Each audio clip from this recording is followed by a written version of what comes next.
अपने पसंदीदा YouTube channel Hindu धर्म ब्रह्मांडपदी श्री को सब्सक्राइब करें, वीडियो को लाइक और शेयर करें और हमारे नए नए वीडियो की सूचनाएं प्राप्त करने के लिए बेल आइकन का बटन दबाना न भूलें।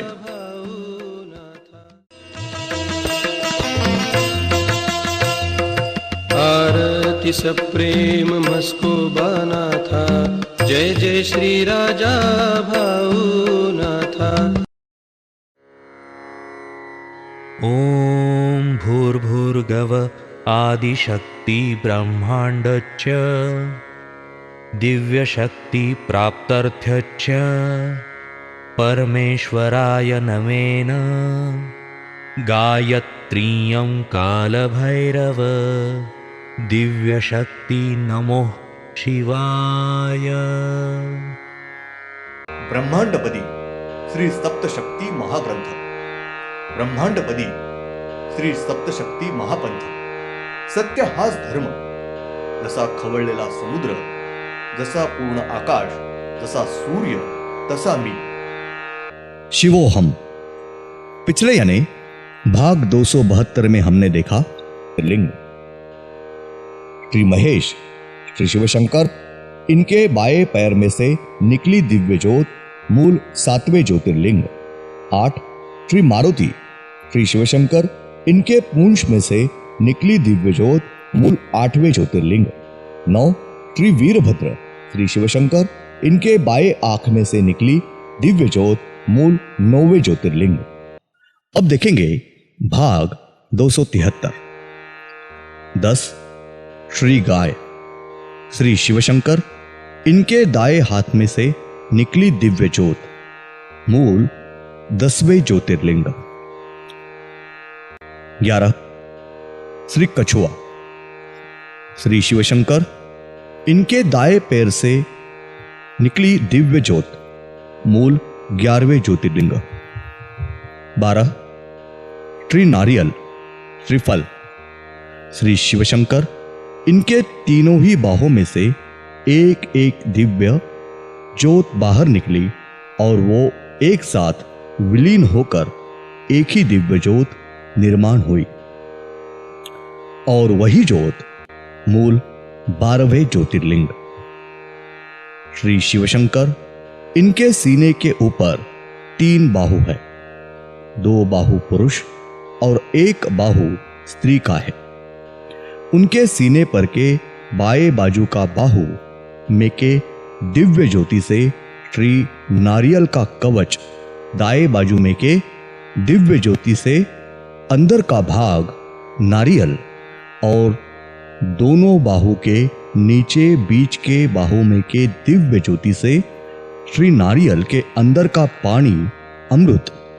इस तरह से श्री शिवशंकर इन्होंने मूल 12 ज्योतिर्लिंग निर्मिति की है। तारीख 3 जून 97 मंगलवार। श्री काल भैरवनाथ, इनके शरीर पर 2 चेहरे हैं। उनमें से स्त्री चेहरा यानी श्री कालिका माता, इन्होंने भी आगे श्री अष्टभैरव इस नाम से अनेक दैवतों के सिपाही ऐसे अवतार लिए हैं। उसी ही तरह से श्री काल भैरवनाथ, इनके शरीर पर पुरुष चेहरा यानी श्री काल भैरवनाथ, इन्होंने भी मूल 12 दैवते अवतार लेने के बाद वापस उन्होंने अलग अलग नाम से श्री अष्टभैरव इनकी निर्मिति की है। श्री काल भैरवनाथ, इन्होंने श्री अष्टभैरव इस नाम से मूल 8 दैवते निर्माण की हुई है और उसी श्री अष्टभैरव दैवत इन्होंने आगे और दैवतों की निर्मिति की है। इसी तरह से श्री अष्टभैरव ये प्रमुख 8 न होकर प्रमुख 12 अष्टभैरव दैवते देवताओं के सिपाही है और उन्होंने आगे अलग अलग नाम से प्रमुख अवतार लिए हैं। उदाहरणार्थ श्री मसोबा, श्री वेताल, श्री काल, श्री लामान वगैरह है। श्री लमान इस नाम पर से आगे लमान समाज, श्री रामोशी इस नाम के ऊपर से ही आगे रामोशी समाज श्री वडार, इस नाम के ऊपर से ही वडारी समाज, श्री मांग इस नाम पर से ही मांग समाज वगैरह ऐसे अनेक समाज की निर्मिति हुई है। श्री मसोबा इन्होंने आगे श्री मांगीर बाबा ये अवतार, श्री वेताल यहाँ आगे श्री धावजी बुआ इस नाम से अवतार, श्री भैरव इन्होंने आगे श्री गोविंद बुआ ये अवतार लिया है। श्री काल इन्होंने ही आगे श्री मुंजोबा ये अवतार लिया है।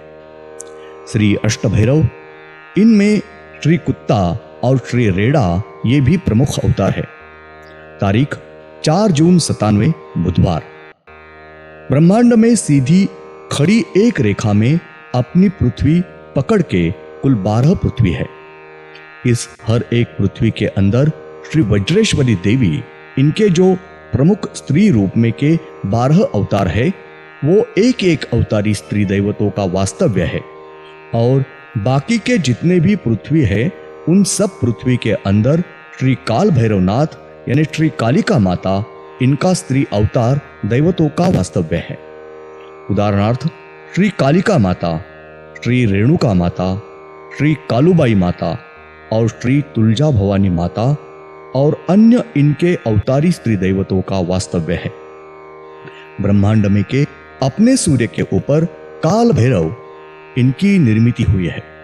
तब श्री शिवशंकर, इनके ज्योति में श्री पार्वती माता और उसके बाद काल भैरव, इनकी ज्योति विलीन होने के बाद श्री विष्णु और श्री अर्धनारी नटेश्वर, इनके ज्योति अपने पृथ्वी के ऊपर हमेशा का विधि करने के लिए वहां से जाने के बाद श्री शिवशंकर, इनके ज्योति ने अपने सूर्य के अंदर प्रवेश किया है।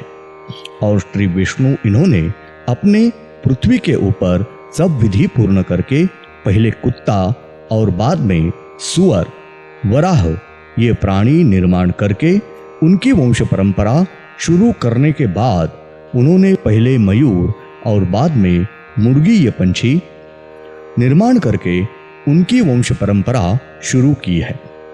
और उनका सब विधि पूर्ण होने के बाद उस स्थान पर श्री अर्धनारी नटेश्वर, इन्होंने हमेशा की तरह मानव निर्मिति करने से पहले उस स्थान पर श्री शिवशंकर, श्री पार्वती माता और काल भैरव, इनकी एक साथ है ऐसी श्री शिवशंकर, इनकी दिव्य ज्योत ये अपने सूर्य के पेट में से बाहर निकली है।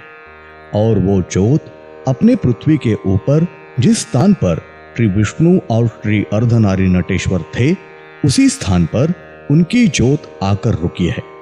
श्री शिवशंकर, इनकी ज्योत आकर रुकी है। श्री शिवशंकर, इनकी ज्योत उस स्थान पर आने के बाद उस ज्योति ने अपना मूल रूप धारण किया है और वो उस स्थान पर अकेले ही बहुत समय तक सिर्फ ध्यानस्थ ही बैठे रहे हैं। उनकी ध्यानस्थ अवस्था पूर्ण होने के बाद श्री शिवशंकर, इन्होंने वापस अपना मूल ज्योति का रूप धारण किया। उसके बाद श्री अर्धनारी नटेश्वर, इन्होंने मूल ज्योति का रूप धारण किया है।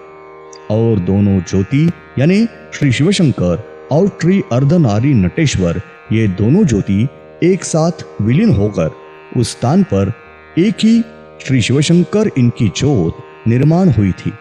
श्री शिवशंकर, श्री पार्वती माता, काल भैरव और श्री अर्धनारी नटेश्वर, इन चारों ही जन की एक साथ ही ऐसी श्री शिवशंकर, इनके दिव्य ज्योति ने श्री अर्धनारी नटेश्वर ये रूप धारण किया है। और श्री अर्धनारी नटेश्वर, इन्होंने हमेशा की तरह सब विधि ठीक ठाक पूर्ण करके उन्होंने अपने पृथ्वी पर मानव निर्मिति करके उनकी वंश परंपरा शुरू की है। श्री अर्धनारी नटेश्वर, इन्होंने उस वक्त जो मानव निर्माण किया है, वो मानव यानी सुधारित मानव, विचार करके जीने वाला, बुद्धि है ऐसा मानव निर्मिति करके उनकी वंश परंपरा शुरू की है। और वहां से आगे हर एक पृथ्वी के ऊपर उन्होंने सुधरा हुआ मानव निर्मिति की है। इसके पहले वो जंगली यानी अविचारी बुद्धि होकर भी उसका उपयोग न करने वाला मानव निर्मिति करते रहे थे, लेकिन इस समय से उन्होंने सुधरे हुए मानव की निर्मिति शुरू की है। श्री अर्धनारी नटेश्वर इन्होंने कुल काल की मानव निर्मिति की है। वो मानव ये दिखने में बोलने में अपने जैसा ही था, लेकिन वो सोच नहीं सकता था। वो जंगली, न सुधरा हुआ, पिछड़ा हुआ था और दिखने में अपने जैसा था, और अब यहां से आगे भी वो मानव अपने जैसा ही दिखता था, लेकिन वो विचार करके बोलने वाला और जीने वाला बुद्धि नहीं है, ऐसा सुधरा हुआ मानव निर्माण किया है। यहां से आगे ये मानव धीरे धीरे सुधरने लगा था और आगे कुछ काल के बाद खेती करने लगा था और खुद की प्रगति भी धीरे धीरे करने लगा था। धन्यवाद। अगले यानी भाग 274 में हम देखेंगे श्री शिवशंकर इन्होंने मूल छठवां ज्योतिर्लिंग काल भैरव इनकी निर्मिति करने के बाद श्री शिवशंकर, श्री पार्वती माता, काल भैरव और श्री अर्धनारी नटेश्वर, इन सब की ज्योति ये एक साथ विलीन होकर उस एक ही दिव्य ज्योति ने वापस श्री अर्धनारी नटेश्वर ये रूप धारण किया है। और श्री अर्धनारी नटेश्वर इन्होंने पहले जो मानव निर्मिति की थी, वो मानव ये अपने जैसा ही दिखता था, लेकिन वो सिर्फ बोलता था, सोच नहीं सकता था। ओम श्रीनाथ मस्कोबानाथ श्री राजा भावनाथ प्रत्यक्ष